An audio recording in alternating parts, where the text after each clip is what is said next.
Student, मैं आपका teacher Sunil Saini. स्वागत है आपका सक्सेस धारा क्लासेज में। आज हम डिस्कस करेंगे क्वाड्रेटिक पोलिनोमियल और you can say quadratic equation exercise 4.2। Yes, देखिए लास्ट क्लास के अंदर मैंने आपको बताया था कि किसी भी क्वाड्रेटिक इक्वेशन को सोल्व करने के हमारे पास 3 मेथड होते हैं, जिसमें से एक मेथड आपके सिलेबस में नहीं है। वो 3 मेथड कौन कौन से हैं? फैक्टराइजेशन मेथड, क्वाड्रेटिक मेथड और तीसरा है कंप्लीटिंग स्क्वायर मेथड। तो ध्यान रखिएगा, यहां पर थर्ड मेथड आपके सिलेबस में से डिलीट हो चुका है, तो आपको पढ़ने हैं फर्स्ट 2 मेथड। ये जो एक्सरसाइज है ये फैक्टराइजेशन मेथड पर बेस्ड है और you can say splitting method पर बेस्ड है। ये मेथड आप 8th क्लास में भी पढ़ चुके हैं, 9th क्लास में भी पढ़ चुके हैं, तो मुझे उम्मीद है आपको ये अच्छे से आता होगा। और अगर नहीं आता है तो हमारी 9th क्लास की आप क्लास वीडियो देख सकते हैं, आपको बड़े अच्छे से समझ में आ जाएगा।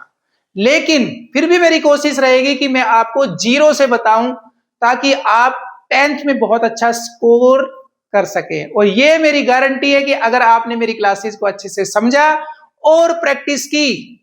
अच्छा, मैं आपको एक बात अच्छे से क्लियर कर दूं कि मैंने नोटिस किया कि स्टूडेंट ना सिर्फ क्लासेस देखता रहता है, वीडियो देखता रहता है। देखिए, वीडियो देखने से आपका टेस्ट में अच्छा स्कोर होना इस बात की गारंटी नहीं है। मार्क्स स्कोर करने हैं तो अपने हाथ से क्वेश्चन को सोल्व करिए, बार बार करिए, एक ही क्वेश्चन को 4 बार करिए, देखिए आप कैसे स्कोर करते हैं। अच्छा, तो चलिए स्टार्ट करते हैं एक्सरसाइज 4.2।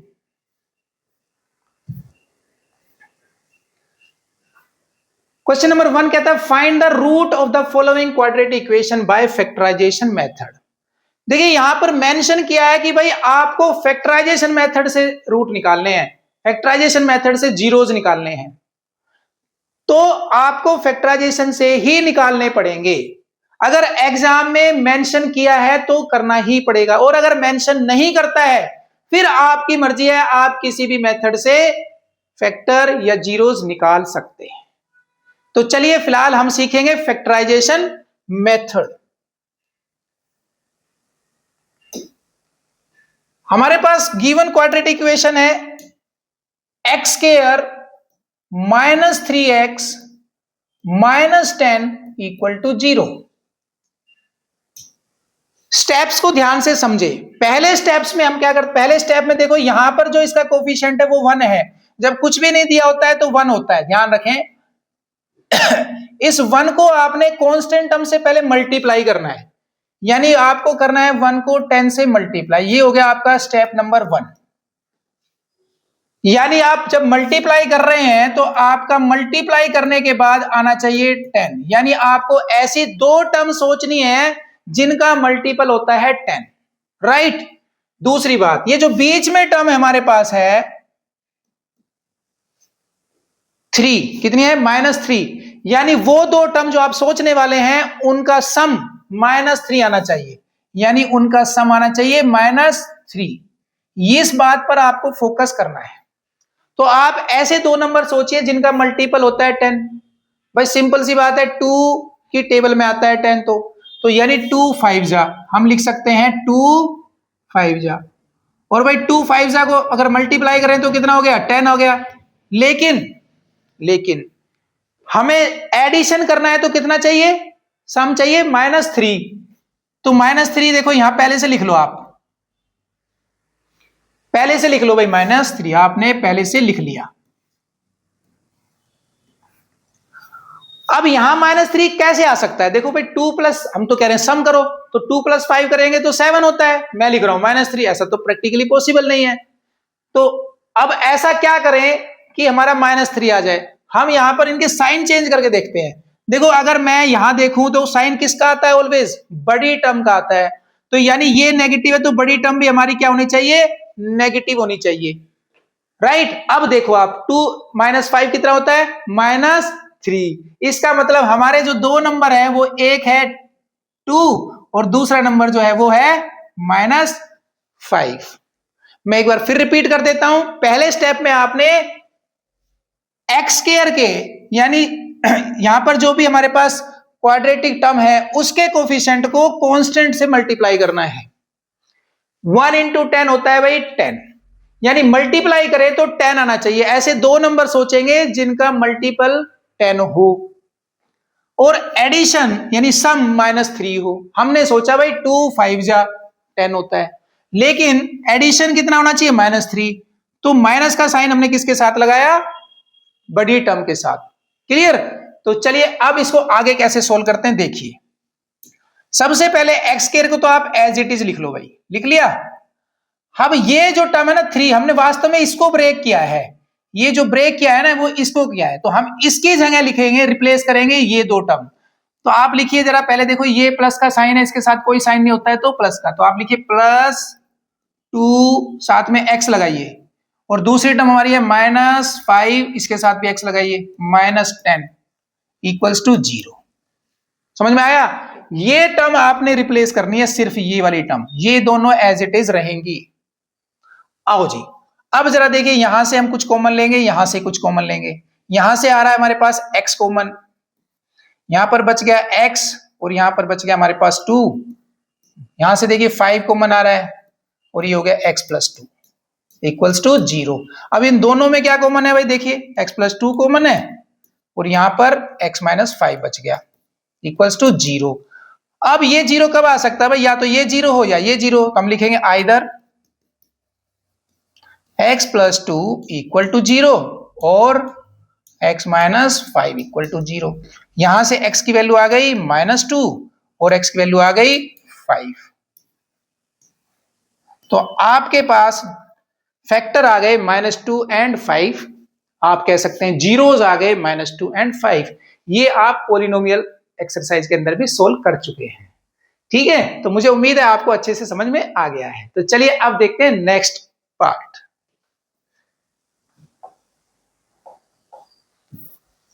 यहां पर आपके पास क्वाड्रेटिक पॉलिनोमियल जो है वो है 2x² + x - 6 = 0। तो में क्या करना है भाई आपको, स्टेप नंबर 1 में आपको x² के कोफिशिएंट को कांस्टेंट टर्म से मल्टीप्लाई, यानी मल्टीप्लाई करें तो 2 6 जा, देखो माइनस है भाई, 2 × -6 यानी -12। हम थोड़ी देर के लिए माइनस को भूल जाते हैं, ठीक है।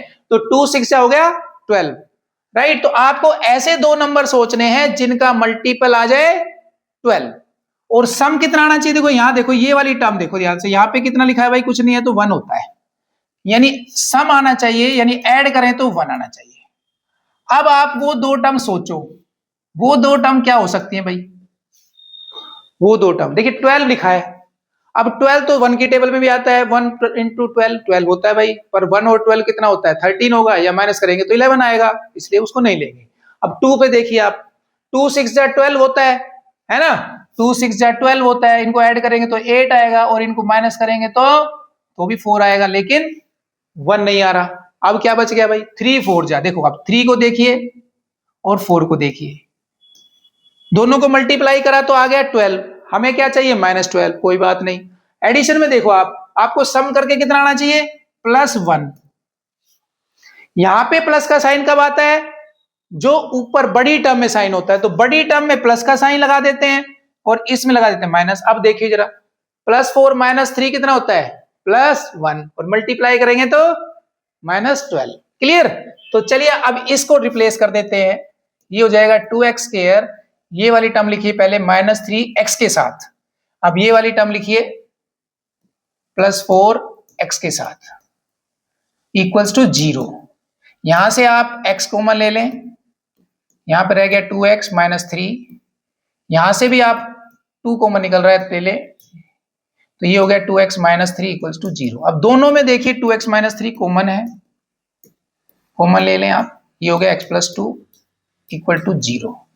और भाई आइदर 2x - 3 = 0 और x + 2 = 0, तभी ये 0 हो सकता है भाई। अब यहां से x की वैल्यू निकालेंगे तो 2x - 3 = 0, इक्वल टू ले लो भाई, इसको इधर ले जाओ, और x = हो गया 3/2। एक 0 तो आपके आ गया भाई, एक फैक्टर तो आ गया। अब यहां से x को ले लेते हैं, ये इधर चला जाएगा -2, तो आपके पास x की वैल्यू -2 आ गई और 3/2 आ गई। तो हमने कर दिया इस क्वाड्रेटिक इक्वेशन को सोल्व बाय फैक्टराइजेशन मेथड। तो चलिए अब देखते हैं नेक्स्ट पार्ट।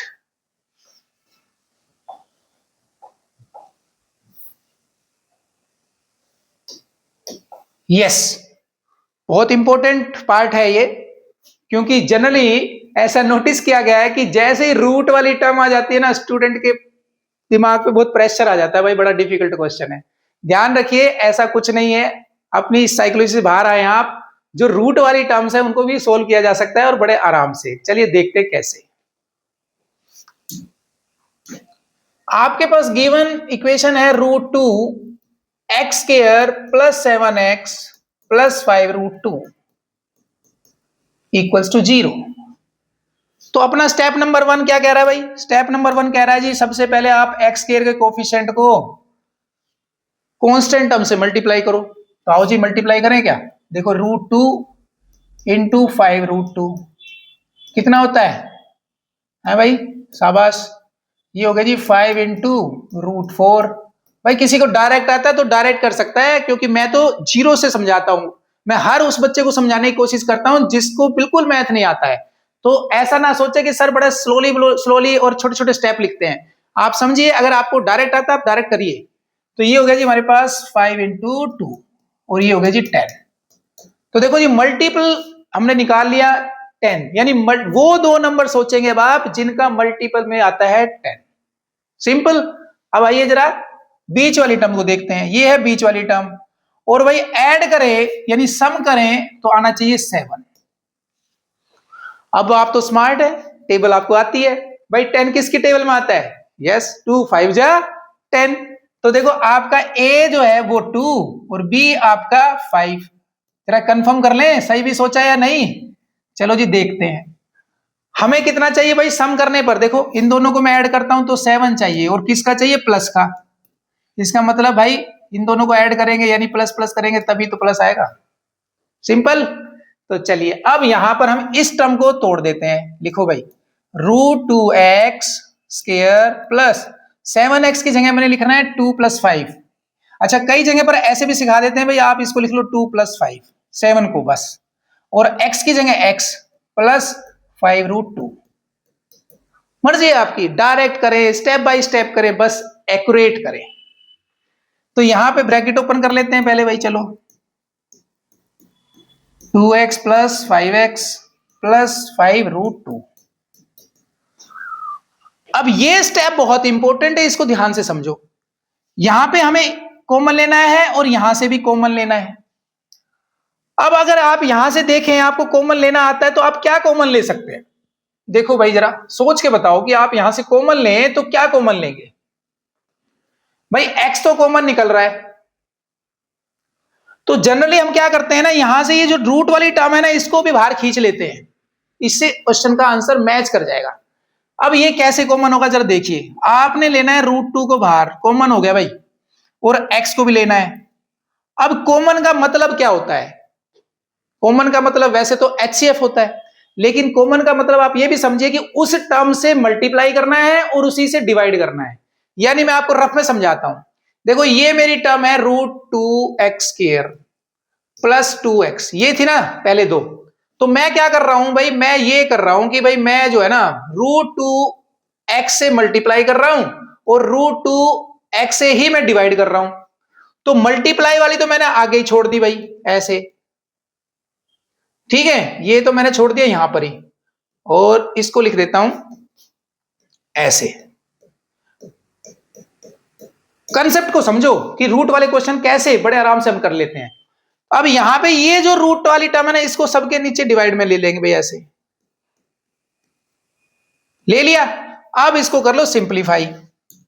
देखो भाई सिंप्लीफाई, √2 से √2 कैंसिल, और भाई x से x के ये गले कैंसिल, और ये x से x कैंसिल। आपके पास आ रहा है √2x × x + 2/√2। और अब देखिए मैंने आपको 9th क्लास में बताया था कि रूट वाली टर्म ना नीचे डिनोमिनेटर में अच्छी नहीं लगती, हम उसको छोड़ते नहीं है। और उसके लिए हम क्या करते हैं, इसको खत्म करने के लिए रैशनलाइजेशन करते हैं। और हम इसका जब रैशनलाइजेशन करेंगे तो ये होगा x + 2/√2 इंटू √2 बाय, और कई स्मार्ट बच्चे तो सीधा सीधा काट भी देते हैं भाई, 2/√2, इससे कैंसिल हो गया भाई, √2 बच गया। क्यों? क्योंकि 2 को मैं क्या लिख सकता था, √2 इंटू √2 कैंसिल, सिंपल, ऐसे भी काट देते हैं। ये आप पर डिपेंड करेगा। लो जी, यहां पर देखिए, अब आप ये सोल्व करें तो कितना आ रहा है, देखो अब ये हो गया जी √2x, और ये x, ध्यान दें ये हो जाएगा हमारा 2, और देखो जी 2 से 2 कैंसिल, आपके पास आ गया √2x इंटू x प्लस √2, आ गया ना समझ में? बस, तो रूट वाली टर्म को ऐसे ही सोल्व करते हैं, समझिए। अभी मैं आपको स्मार्ट वर्क भी सिखाऊंगा। चलिए फिलहाल आपको ये समझ नहीं आ रहा है, इसको ऐसे ही छोड़ दो, ऐसे मान लो कि भाई आपको समझ नहीं आया, इसको ऐसे ही छोड़ देते हैं, ठीक है। अब इधर वाले को देखिए आप, यहां से क्या आ रहा है कॉमन, 5 कॉमन आ रहा है, ये हो गया x प्लस √2, ये तो कर सकते हो ना आप भाई, जहां से इजीली कॉमन निकल रहा है वो निकाल लो पहले। चलो ये निकाल लिया हमने। अब ये समझ लो, इतना एक्सपीरियंस हो गया है हमें कि अब जब हमने ये सही सोचे है ना नंबर, तो यहां x प्लस √2 है, तो देखो यहां भी x प्लस √2 ही आएगा। अब भाई विश्वास नहीं है तो मैंने देखो निकाल के दिखाया है, तो it is a smart work. तो आप स्मार्ट वर्क कैसे करते हो, ऐसे सोल्व करके कर लो, चाहे फिर ऐसे कर लो जैसे मैंने बताया अभी भाई, यहां से तो पता है ना, मैं यहां आता है वही यहां आता है, तो जब यहां है वाली टर्म यहां लिख दो चुपचाप, इसको सोल्व करके देख लेना, यही आएगा। तो भैया मेहनत करने की बजाय ना थोड़ा स्मार्ट भी बनना चाहिए, ठीक है। चलिए, अब इस पूरे में से क्या कॉमन आ रहा है भाई, इसमें से आ रहा है x प्लस √2, और यहां पर हो गया हमारे पास क्या बचा, ये बचा है √2x, और ये +5 और इक्वल्स टू 0, और either x plus √2 equal to 0 और √2x प्लस 5 इक्वल टू 0। यहां से x की वैल्यू आ गई -√2, और यहां से x की वैल्यू आ गई -5/√2। लो जी, ये पार्ट भी आपका हो गया कंप्लीट, ठीक है। जरा प्रैक्टिस करिए, आपको सब समझ में आ जाएगा। इसको आप रफ में कर सकते हैं चाहे तो, और चाहे तो आप इसको फेयर में भी कर सकते हो, आपकी मर्जी होती है। क्लियर है? तो चलिए अब देखते हैं नेक्स्ट पार्ट। आपके पास गिवन इक्वेशन है 2x² -x + 1/8। देखिए ये टर्म जो है ना फ्रैक्शन में है, और फ्रैक्शन में हमें थोड़ा अच्छा नहीं लगता, तो चलिए पहले फ्रैक्शन को ही खत्म करते हैं। तो सबसे पहले आप क्या करें भाई, एलसीएम ले लें, एलसीएम लेकर के इसको सोल्व कर लें। एलसीएम आ गया जी 8, ये हो गया हमारे पास 16x² -8x + 1 = 0, राइट। और भाई ये 8 को इधर ले जाएं तो क्या बनेगा हमारा, 0 हो जाएगा। तो इक्वेशन हो गई हमारी 16x² -8x + 1 = 0। अब जैसा हर बार करते आए हैं फैक्टराइजेशन मेथड में, वैसा करना है। आपने सबसे पहले x² के कोफिशिएंट को कांस्टेंट वाली टर्म से मल्टीप्लाई करना है, यानी मल्टीप्लाई करें तो हमारा 16 × 1 हो रहा है भाई, यानी 16 आना चाहिए। और ये बीच वाली टर्म देखिए -8 है, और ऐड करें यानी सम करें तो आना चाहिए हमारा -8। अब आप दो नंबर ऐसे सोचो भाई, यानी 16 जो है वो किसकी टेबल में आता है भाई, ऑब्वियसली 2 8 जा भी होता है, लेकिन 2 8 करेंगे तो 10 हो जाएगा, या फिर 2 -8 करेंगे तो -6 आएगा। उसके अलावा 4 पे होता है, 4 4 जा 16। तो भाई ए अगर मैं कह दूं 4 है, और बी मैं कह दूं कि भाई वो भी 4 है, तो देखो 4 4 जा होता है 16, लेकिन ऐड करने पे -8 होना चाहिए भाई। अब यहां माइनस का साइन कब आ सकता है, जब हमारे पास ऊपर माइनस का हो, लेकिन ये तो माइनस प्लस 0 हो रहा है, तो ऊपर भी माइनस ही होना चाहिए ना। तो आपके पास दोनों टर्म क्या हो गई भाई, माइनस की हो रही हैं, दोनों टर्म आपके पास हो रही है माइनस की, तो यहां पे भी माइनस लगा देते हैं और यहां भी माइनस, राइट। आइए जरा सोल्व करते हैं। अब 16x² की जगह 16x² लिखें, और यहां पर -8 की जगह लिखेंगे हम 4 + 4, और यहां साथ में x, या आप डायरेक्ट भी लिख सकते हो भाई, जैसा मैंने बताया था आपको कि आप सीधा सीधा यहां से उठाया करो, इसको लिख लो भाई -4x, और दूसरे वाले को भी विद x ही लिखना है, -4x + 1, इक्वल्स टू 0। यहां से क्या कॉमन आ रहा है, देखिए यहां से आ रहा है 4x कॉमन आ गया जी, यहां पर हो गया हमारे पास 4x और यहां पर 1। यहां से देखिए क्या कॉमन आ रहा है, जब कुछ भी कॉमन नहीं होता तो 1 ले लिया करो। लो जी, ये हो गया हमारे पास फिर से 4x minus 1 equals to 0।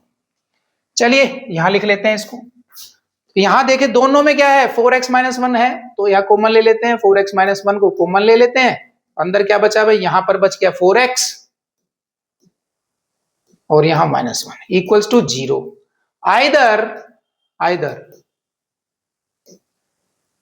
4x minus 1 equal to 0 और दूसरा भी सेम ही है भाई, आपकी मर्जी है। यहां से देखिए आप लिखेंगे 4x इज इक्वल टू 1 और x इज इक्वल टू 1/4। यहां से भी देखिए आप 4x इज इक्वल टू 1 और x इज इक्वल टू 1/4।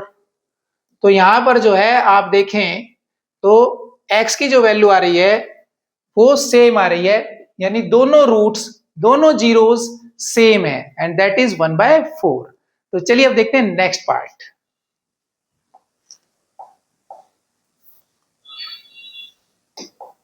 आपका क्वेश्चन है 100x² माइनस 20x प्लस 1। तो सबसे पहले स्टेप नंबर 1 अप्लाई करो भाई। ये जो x² का कोफिशिएंट है इसको हम मल्टीप्लाई करेंगे कांस्टेंट टर्म से, यानी 100 इंटू 1 इक्वल टू तो 100 ही होता है भाई, है? यानी ये हो गया मल्टीपल। और भाई बीच वाली टर्म को देखें, ये है -20 और अगर सम निकालें यानी ऐड करें तो आना चाहिए -20।